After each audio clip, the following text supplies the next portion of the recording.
नमस्कार दोस्तों, आप सभी का जीएस कैंपस पर बहुत बहुत स्वागत है।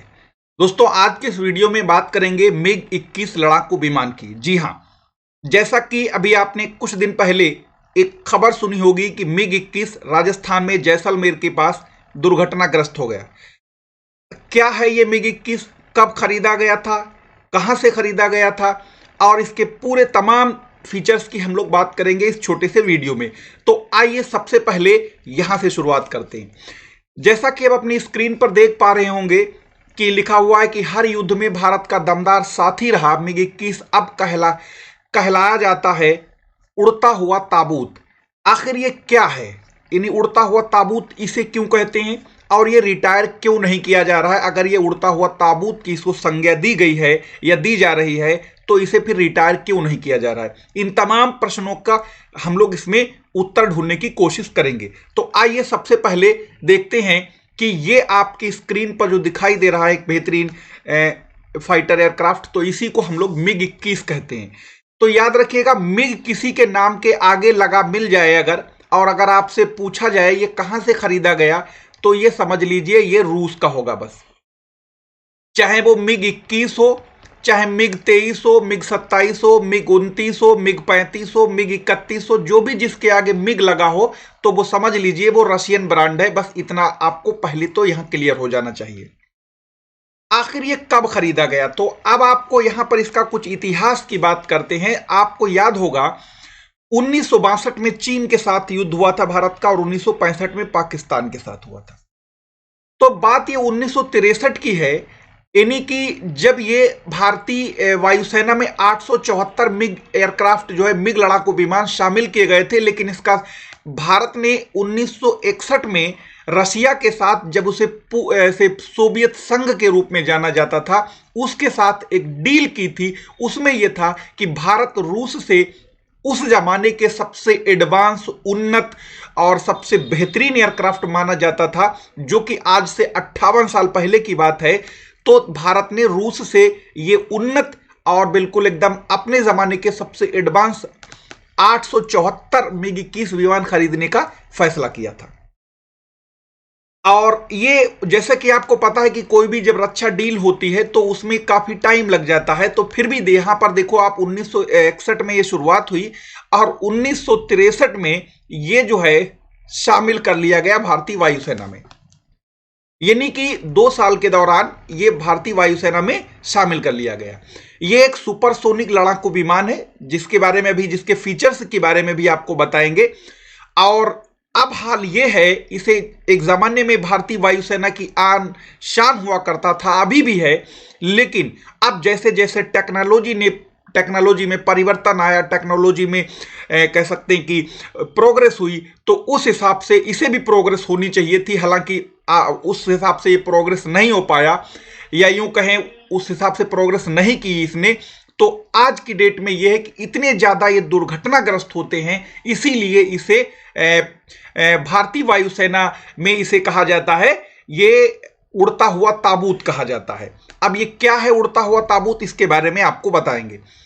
जैसा कि आए दिन आप सुनते होंगे, जैसे कि अभी हमने शुरुआत में ही कहा था, कुछ दिन पहले यानी 2-4 दिन पहले की बात है, एक राजस्थान में जैसलमेर के निकट मिग 21, जिसे वाइसन के नाम से जाना जाता है, मिग 21 वाइसन कहा जाता है, ये क्रैश हो गया था। तो उसमें एक जांबाज पायलट की भी शहादत हो गई थी।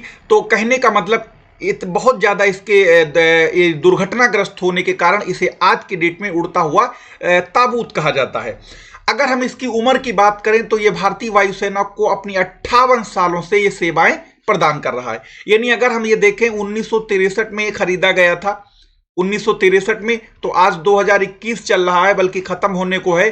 तो आप यहां से जोड़ लीजिए 37 साल ये और 21 साल ये, तो ये 37 और ये करीब 58 साल से भारतीय वायुसेना में अपनी सेवाएं प्रदान कर रहा है। इसे अपग्रेड भी किया जा चुका है कई बार। खैर, तो इसे अब देखिएगा, इसे पूरा नाम इसका होता है मिग 21 वाइसन कर दिया गया है। अब आपको इसके भी और भी चीजें बताएंगे। तो सबसे पहले आपको यहां पर बता दें कि ये क्या है, एक लड़ाकू विमान है। ये जो बनाने वाली कंपनी है इसी का, ये एम इसका है, जी इसका है, इसीलिए ये मिग पूरा कहलाया।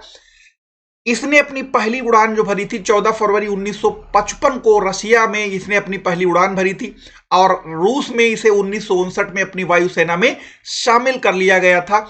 और ये सेवारत है कहाँ, रूसी वायुसेना में है, भारतीय वायुसेना में है, रोमानियन वायुसेना में, और भी कई देशों की वायुसेना में अभी भी ये कार्यरत है। यानी इसके प्राथमिक उपभोक्ता की बात करते हैं तो ये भी है, और अभी भी कई देशों की सेना इसको यूज कर रही है। अब बात करते हैं इसके, अगर हम देखें इसमें एक सिंगल पायलट रहता है। इसकी लंबाई 14.7 मीटर यानी 48 फीट 2 इंच है।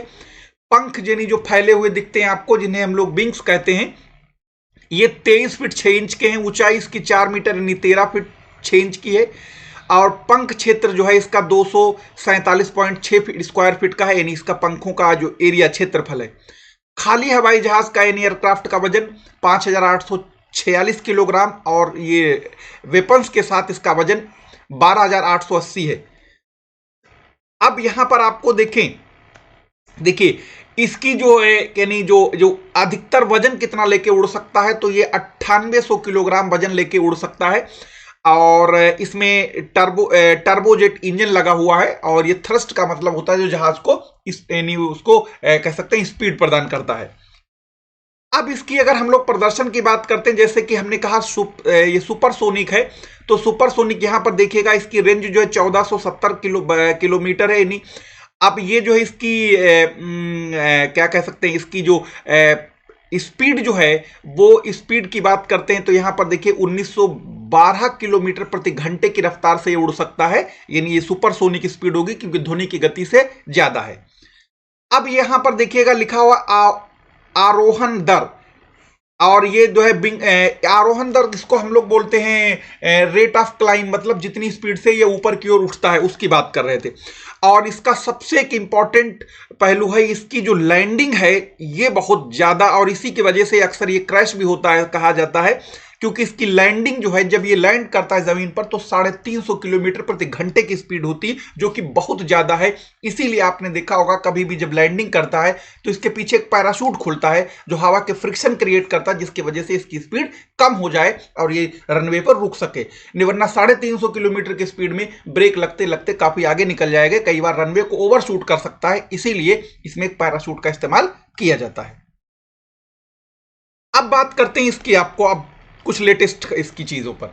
अभी याद होगा आपको 2019 में 26 फरवरी के दिन एक पड़ोसी देश पाकिस्तान में एक बालाकोट जगह है, वहां पर टेररिस्ट यानी आतंकवादी कैंपों के ऊपर एक एयर स्ट्राइक की थी भारतीय वायुसेना ने। तो याद होगा, वो बहुत ही सबको याद होगा क्योंकि अभी अभी हम उसकी कुछ बात आगे फोटो भी दिखाएंगे। तो ये एयर स्ट्राइक के ठीक अगले दिन 27 फरवरी को पाकिस्तान के कुछ लड़ाकू विमान भारतीय सीमा में घुसने की कोशिश करते हैं। तो उनमें याद होगा ये वही जाबाज विंग कमांडर अभिनंदन है, जिनको भी राष्ट्रपति अवार्ड राष्ट्रपति ने सम्मानित भी किया है। ये वही इसी मिग 21 के दम पर, जो कि दुनिया के सबसे एडवांस हवाई जहाजों में माना जाता है, F-16 जिसे हम लोग F-16 के नाम से जानते हैं, जो कि अमेरिकन कंपनी लॉकहीड मार्टिन बनाती है, दुनिया के बहुत ही एडवांस हवाई जहाजों में माना जाता है। उस जहाज को इसी मिग 21 के दम पर अभिनंदन ने उसको जो है गिरा दिया था, यानी मार दिया था, यानी वो उसको मिसाइल से मार दिया, तो वो वहीं पर खत्म हो गया था। यानी ये वही मिग 21 है जिसे अभिनंदन ने इसी मिग 21 के द्वारा पाकिस्तान का F-16 विमान को मार गिराया था। तो अब आप इसकी उपयोगिता तो समझ गए होंगे, ये बहुत ही इंपॉर्टेंट रहा है, तभी इतने दिन से भारतीय वायुसेना में टिका हुआ है। यानी लगभग 58 सालों से भारतीय वायुसेना को अपनी सेवाएं प्रदान कर रहा है। तो अब आप इसकी कीमत, इसकी इंपॉर्टेंस तो समझ गए होंगे। सिंगल इंजन का है, सिंगल पायलट रहता है, इसमें सुपरसोनिक है, और ये 1963 में भारतीय वायुसेना में शामिल किया गया था। बाकी तो आप देख ही रहे होंगे, जैसे कि लिखा भी है, सारी चीजें आप इसे पढ़ सकते हैं। अब दूसरी बात यहां पर देखिएगा कि जो F-16 जिसकी हम लोग बात कर रहे हैं, तो F-16 की अगर हम लोग बात करेंगे तो F-16 दुनिया के बहुत ही एडवांस एयरक्राफ्टों में माना जाता है। और समझ लीजिए, जब दुनिया का एडवांस एयरक्राफ्ट F-16 जैसे को MiG-21 ने मार दिया तो कोई MiG-21 की काबिलियत पर कोई प्रश्न नहीं लग सकता। यानी MiG-21, बस यहां पर दिक्कत ये रही, मतलब आज की डेट में MiG-21 को समय के साथ साथ और अपग्रेड होना चाहिए था, जो कि शायद नहीं हो पाया। तो अब यहां पर जैसे एक स्लाइड में आप देख पा रहे होंगे, ये कहीं से एक स्लाइड हमें मिल गई, अच्छी लगी तो हमने कहा आपको दिखाएंगे। तो ये है F-16, ठीक। इसे American Lockheed company Lockheed Martin बनाती है और ये पाकिस्तान के साथ साथ दुनिया के बहुत सारे देशों के पास है। आज की डेट में अगर सबसे ज्यादा ऑपरेशनल एयरक्राफ्ट कोई है, फाइटर एयरक्राफ्ट, तो वो F-16 है। करीब करीब इसकी 4000 यूनिट हैं जो दुनिया के विभिन्न देशों में ये सेवाएं प्रदान कर रहा है। खैर, ये अपना MiG-21 है जो कि रूस से खरीदा गया था, जिसकी अभी हम आपसे बता रहे थे। ये 1963 में खरीदा गया था रूस से, ठीक। ये भारतीय, ठीक। अब यहां पर ये दोनों को इसलिए कंपैरिजन मतलब यहां पर है कि आप देख सकते होंगे दोनों के आपको डिजाइन, दोनों के फोटो, दोनों के सब कुछ यहां पर। यह भी ध्यान रखिएगा, ये भी सिंगल पायलट इसको चलाता है और ये भी सिंगल पायलट चलाता है इसको, ठीक है। अब इनकी थोड़ी सी हम यहां पर फीचर्स की बात कर लेते हैं। जैसे कि अगर हम लोग रेंज की बात करते हैं, जो ये रेड वाली रेंज है ये MiG-21 के लिए दिखाई गई और ब्लू वाली जो है ये F-16 के लिए।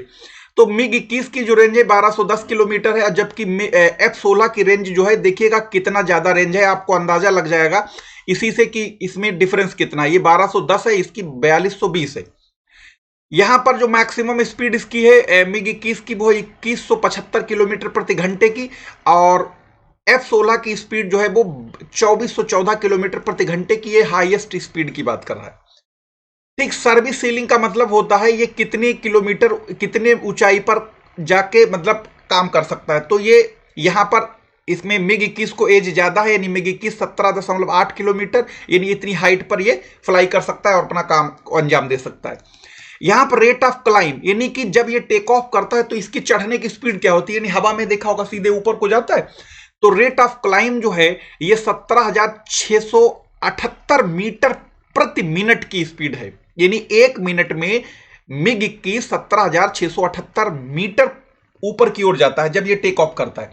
वहीं F-16 की कम है, जो कि 15,240 मीटर प्रति मिनट की स्पीड से ऊपर की ओर चढ़ता है। ये तो रेट ऑफ क्लाइंब का मतलब होता है जब ये टेक ऑफ के बाद ऊपर की ओर जाता है। जैसे कि आपको अभी हमने दिखाए थे वहां पर कंपैरिजन, तो ये F-16 का फोटो है, ठीक है, आप देख लीजिएगा। ये सिंगल पायलट होता है इसमें भी। अब आपको याद करिएगा, जब बालाकोट एयर स्ट्राइक हुई थी तो उस समय भारतीय वायुसेना के जो चीफ थे वो थे धनोवा साहब। तो ये धनोवा साहब हैं, ये इन्होंने जब अभिनंदन के इन्होंने रिटायरमेंट से पहले इसी MiG-21 के तहत एक उड़ान भरी थी, और उड़ान भरी थी अभिनंदन के साथ। तो ये दोनों फोटो, यानी ये फोटो जो है दोनों लोगों का एक साथ का वही है, जब इन्होंने रिटायरमेंट से ठीक एक दिन पहले शायद ये इसी MiG-21 में उड़ान भरी थी। और ये उस जमाने में, यानी उस टाइम पर भारतीय वायुसेना के प्रमुख थे धनोवा साहब, ठीक है, और ये अभिनंदन, साथ में दोनों लोग। अब यहां पर देखिएगा, इस टाइम जो भारतीय वायुसेना में है तो लगभग ये 4 स्क्वाड्रन जो है वो MiG-21 की काम कर रही हैं। अब आप सोचेंगे स्क्वाड्रन का होता है, तो स्क्वाड्रन का मतलब एक होता है, एक कह सकते हैं कि आर्मी यानी कि मिलिट्री की भाषा में या वायुसेना की भाषा में, जैसे कि हम लोग बोलते हैं ना 1 दर्जन, इसका मतलब 12। तो इसी तरीके से एक स्क्वाड्रन का मतलब होता है 18, यानी एक स्क्वाड्रन एयरक्राफ्ट अगर कहीं बोलता है कि कहता है कि एक स्क्वाड्रन, तो इसका मतलब उसमें 18 एयरक्राफ्ट होंगे। कौन से? फाइटर, लड़ाकू विमान, वैसे वाले नहीं। तो एक स्क्वाड्रन बराबर 18 एयरक्राफ्ट होते हैं, और ये 4 स्क्वाड्रन भारत में MiG-21 की कार्य कर रही हैं। इसमें कहीं कहीं 16 से 18 लिखा होता है, तो ये 18 जो है इस एक स्क्वाड्रन में फाइटर एयरक्राफ्ट होते हैं। अब आखिर हम लोग यहां पर देख लेते हैं, जैसे कि आपको देख पा रहे होंगे, ये जो भारतीय वायुसेना की जो इस समय जरूरत है वो 42 स्क्वाड्रन की है, यानी कि 42 स्क्वाड्रन ये हमारी फुल स्ट्रेंथ होगी, जो कि हमारे पास इतने होने चाहिए। तो ये ध्यान रखिए, जैसे लिखा हुआ है देखो, इंडियन एयरफोर्स स्क्वाड्रन बराबर 18 एयरक्राफ्ट लिखा भी है, देखो, ठीक है। कोई भी चीज है हम बिल्कुल डेटा के साथ बता रहे हैं, आप अपनी तरफ से कुछ भी नहीं जोड़ रहे हैं, ये ध्यान रखिएगा। तो अब जैसे कि आपको बता रहे हैं, देखो, और ये कहा यह जा रहा था कि MiG-21 काफी पुराना हो गया है, इसको दूसरे हवाई फाइटर एयरक्राफ्ट से धीरे धीरे रिप्लेस किया जाएगा। जैसे जैसे हम नए नए अपने बेड़े में शामिल करते रहेंगे, उसी तरीके से इसे हम रिटायर करते रहेंगे। तो काफी ये रिटायर हो भी चुके हैं, जैसा कि आप देख पा रहे होंगे। देखो, ये 18 में इसकी ये रिटायरमेंट हुए थे स्क्वाड्रन। तो आज हाल ये है कि अपने यहाँ जो मतलब जो 42 स्क्वाड्रन यानी फुल लेंथ होनी चाहिए थी, उनमें से लगभग मान के चलिए यानी करीब करीब 14-15 जो है उनकी कमी है। जैसे कि आप यहाँ पर देख पा रहे होंगे, इतनी की कमी है। और ये कमी कैसे पूरी होगी उसके भी आगे आपको बताएंगे।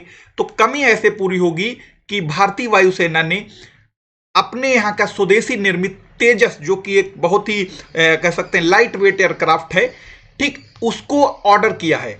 और वो ऑर्डर जब जैसे 83 कितने दिए हैं, 83 के जो तेजस हैं, अब ये जब भारतीय वायुसेना को मिलेंगे तो ये इन्हीं तेजस एयरक्राफ्ट के जरिए ये MiG-21 को रिप्लेस किया जाएगा। यानी जैसे जैसे ये MiG-21 हमें मिलते जाएंगे यानी भारतीय वायुसेना को, वैसे वैसे ये जो जैसे जैसे तेजस एयरक्राफ्ट मिलते जाएंगे, ठीक उसी तरीके से उसी रेशियो में MiG-21 को हम लोग रिटायर करते रहेंगे। फिलहाल इसलिए MiG-21 को अभी भी भारतीय वायुसेना में शामिल है क्योंकि एक तो संख्या कम है, उस संख्या की भरपाई, और दूसरी बात ये काफी हर मोर्चों पर एक बेहतरीन प्रदर्शन भी किया है। बस इसकी समस्या ये है कि अब ये कुछ शायद ये इसमें क्रैशेस ज्यादा होते हैं, इसीलिए इसे उड़ता हुआ ताबूत भी कहा जाता है, और ये अक्सर इस पर आलोचना भी होने लगी है इसकी। तो धीरे धीरे जैसे जैसे तेजस एयरक्राफ्ट मिलते जाएंगे, ठीक उसी तरीके उसी रेशियो में ये MiG-21 को हम लोग रिटायर करते रहेंगे, ताकि हमारी स्ट्रेंथ भी बनी रहे। जैसे कि अभी देखो 2 स्क्वाड्रन राफेल के भी आए थे, जैसे कि आप देख पा रहे होंगे, ये आपके 2 स्क्वाड्रन राफेल के यानी 36 जो फ्रांस से खरीदे गए, दसॉल्ट कंपनी बनाती है।